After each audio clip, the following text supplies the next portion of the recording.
लेकर के परिवर्तन वाला कदम सरकार ने उठाया है। जो 15 अगस्त को प्रधानमंत्री जी ने लाल किले के प्राचीन से बोला था कि दीपावली में हम देश की जनता को दीपावली गिफ्ट देने वाले हैं, और GST 2.0 जो न्यू जेन रिफॉर्म हुआ है, अगर आप उसको देखें तो आम जन को बहुत राहत देने वाला रिफॉर्म है। जो आम जन डेली उपयोग की चीज़ें हैं उनको सबको 18% से 12% से घटाकर उसको 5% पे लाया गया है। बहुत सी ऐसी आवश्यक चीज़ें जिन पर जीरो भी किया गया है। और अगर आप किसानी के क्षेत्र को देखें, शिक्षा के क्षेत्र को देखें, स्वास्थ्य के क्षेत्र को देखें, तो इन सब में बड़ा रिफॉर्म हुआ है। अगर आप स्वास्थ्य की बात करें तो 33 जीवन रक्षक दवाइयाँ ऐसी हैं जो कैंसर से संबंधित थी, और तमाम और भी दवाइयों पे 0% टैक्स किया गया है। बाकी और जीवन रक्षक दवाइयों पे भी टैक्स कम करने का काम किया गया है।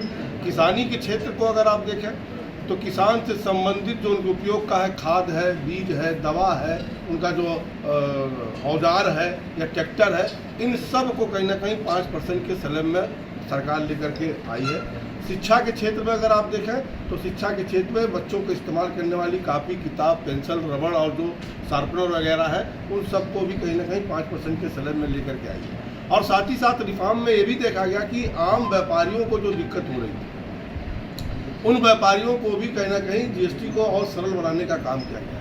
रजिस्ट्रेशन के समय व्यापारी भाइयों को काफ़ी लंबा समय लग जाता था रजिस्ट्रेशन कराने के लिए, तो सुनिश्चित किया गया है कि 3 दिन के भीतर ऑनलाइन अगर वो अप्लाई करते हैं तो 3 दिन के भीतर उनको रजिस्ट्रेशन मिल जाए। दूसरा, जो रिफंड लेते थे उसमें उनको काफ़ी समय लगता था, उसके लिए भी व्यवस्था बनाई गई है कि 1 हफ्ते के अंदर कम से कम 90% तक रिफंड उनका वापस हो जाए। दूसरा, जो जमा करते थे, रिटर्न दाखिल करते थे, उस रिटर्न प्रक्रिया को भी और सरल बनाया गया ताकि आम आदमी उसको कहीं कहीं आसानी से जमा कर ले। मेरा कहने का तात्पर्य कि ये प्रधानमंत्री जी की सोच है कि आम गरीब देश की जनता के ऊपर से कैसे बोझ कम किया जाए, लोड कम किया जाए। इस रिफॉर्म से आम जनता को बहुत राहत मिलने वाली है।